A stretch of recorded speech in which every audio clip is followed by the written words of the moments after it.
अस्सलाम वालेकुम नाजरीन, सिर्फ तुम एपिसोड नंबर 14 नेक्स्ट में देखेंगे कि सारा ख़ानदान जमा हो चुका है हमज़ा के लिए, सिर्फ क्योंकि वो बदनामी पे तुला हुआ है और वो हर सूरत उसने कहा था आप लोग आए या नहीं आए, लेकिन मैंने तो हर सूरत रिश्ता करना ही करना है। आप लोगों की मौजूदगी मेरे लिए अहमियत नहीं रखती, लेकिन जो है वो थोड़ी बहुत फॉर्मेलिटीज़ होती हैं। तो सारे घर वाले तैयार होके आ जाते और इंतज़ार करें, कोई भी नहीं आया, ना सलाम करने आया ना पूछने आया है। और वो कह रहे हैं कि ये कैसे बदतमीज़ लोग हैं और हम इतनी देर से बैठे हुए हैं। तो बेटा कहता है सब्र करो, आ गए हो बड़े घर में, कभी बड़े घर देखे हैं, बड़े लोग हैं, मसरूफ़ हैं, और जब फारिग होंगे तो आ जाएंगे। तो सारे कहते हैं ये क्या बात हुई, ये क्या तरीका है, ये क्या बदतमीज़ी है। वो कहते हैं फिर ऐसी है, अब आ गए हो तो भुगतो, बर्दाश्त करो, वरना मेरे पे एहसान ना करो।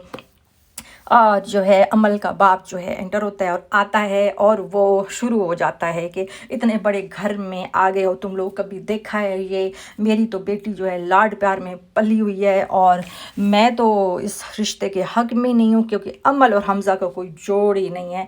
और जो है हम कहाँ और आप लोग कहाँ। तो दादी जो है वो कहती हैं कि भाई आप क्या बात कर रहे हो, जो है हम भी बहुत अमीर हैं, हमारे पास भी बहुत पैसा है और तहज़ीब और अदब वाले लोग हैं, और आपका तो माहौल भी, कहती है हमारे माहौल की बात नहीं करो।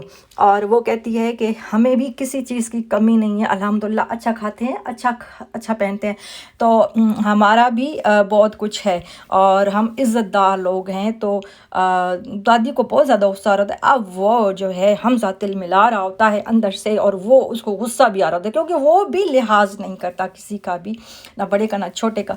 तो सब जो है वो हैरान परेशान देख रहे हैं कि भाई ये क्या बदतमीज़ी है, इसको, इस बंदे को तमीज़ नहीं है। अगर इसके बाप को तमीज़ नहीं है तो लड़की को क्या तमीज़, उसका तो लच्छा नहीं ठीक नहीं है, वो तो आवारा बचलन से लड़की लगती है। हमारे बेटे ने कहाँ दे मारा है सर, और हमें भी जलील करा रहा है और परेशान कर रहा है, और जो है वो दो कौड़ी की इज़्ज़त नहीं छोड़ी। हम इन जैसे लोगों के साथ बच्चे का रिश्ता जोड़ेंगे तो अब मजबूरी के तहत हम आ गए हैं, तो ये हमारी तवाज़ु कर रहे हैं, ये हमारी इज़्ज़त कर रहे हैं, और जो है बहुत अंदर जो है वो उनको गुस्सा आ रहा होता है।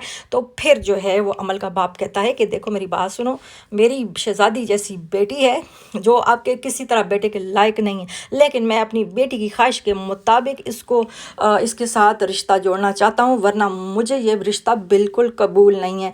और जो है आप लोग जो है वो इस चीज़ के बारे में ज़रूर गौर करो कि आप कहाँ आए हुए हो। आप लोगों को पता होना चाहिए कि मैं कौन हूँ और मेरा स्टेटस क्या है, और आप लोगों को मेरे से किस तरह बात करनी चाहिए। आप लोग मेरे से ऊंची आवाज़ में बात कर रहे हैं, आप लोगों का अपना लहजा धीमा होना चाहिए, और जिस तरह की आप लोग गुफ्तगू कर रहे हो इसके तो हम आदी हैं, ना मेरी बेटी और ना मैं।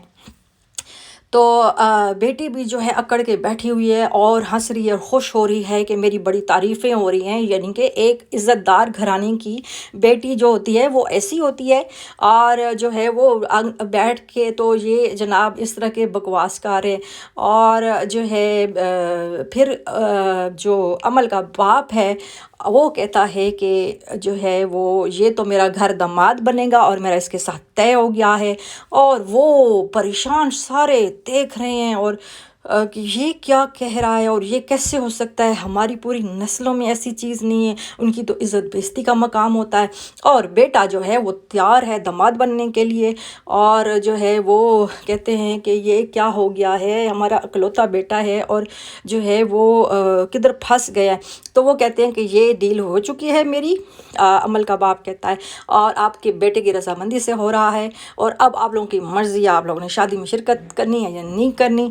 और अब जो है वो बेटी को कहता है अब तो ये मेरी ज़िद है, मैंने तो हर सूरत ये शादी करा के रहनी है, चाहे वो तैयार हों या ना हों, माँ बाप हों या रिश्तेदार आएँ या ना आएँ, लेकिन मेरी बेटी की शादी बहुत शानदार होगी और मेरी बेटी का जो शौहर है उसके पास रहेगा, यानी कि घर दामाद। और यहीं पे ख़त्म हो जाता है ड्रामा।